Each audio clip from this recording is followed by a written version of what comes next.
When I talk about the tools that I use, it's primarily because I'm finding my hands don't work the way I would like them to work. So I've found the easiest way for me to actually quilt them. Primarily, these tips work for a small sample or quilting actually a lap or bigger size quilt.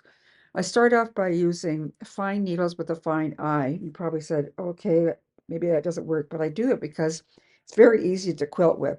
So I do use chenille needles, number 22 and 24, fine needle, fine eye. But immediately you're going to say, well, how am I going to thread that? And talk about a specific threader.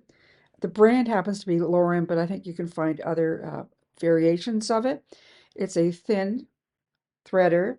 It has a nice tiny little hook on it, and it has more integrity to actually pull the embroidery cotton through it. And I don't mean embroidery cotton, I actually mean pearl cotton.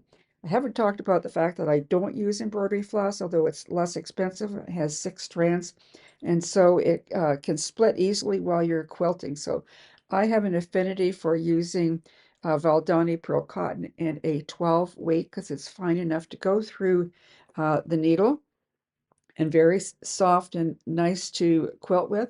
There are a variety of other brands available. I happen to find this particular one comes in a variety of colors, and it has a bit of a puff to it. So when you're quilting, you can actually see your stitches, and that's really what you want to do. You want to be able to admire the work that you're doing. So that's the pearl cotton I use, the needles I use, the threader I use, and I then go on to thimbles. There's a variety of thimbles available, but I happen to like this particular one. It's a silicone base, which is really comfortable for me, and I don't find it hot.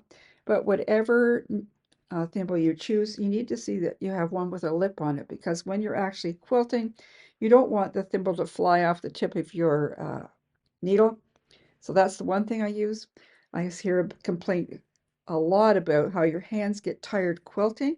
And so I found this solution here. It could be a finger caught for counting money. It could be a bandage caught. But in this case, I have a hot glue gun protector, which will do the same thing. And I find it easy to get on and off. And why do I use it?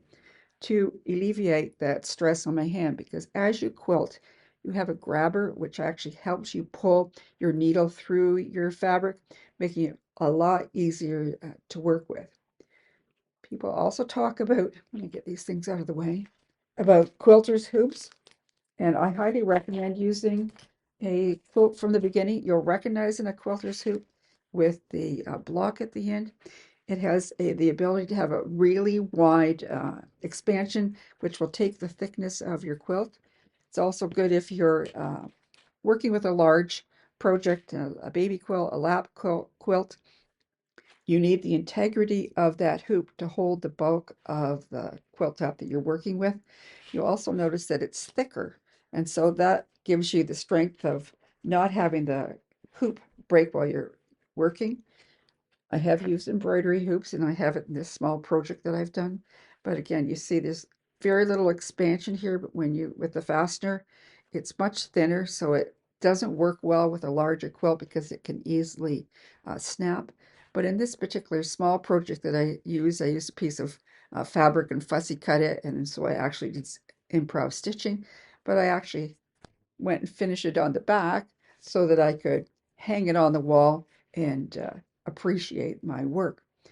If you've never slept under a hand quilted quilt, I advise you to go and find one because you're going to find it's extremely soft and it wraps around you, keeping you cuddled and warm under your piece of artwork as well.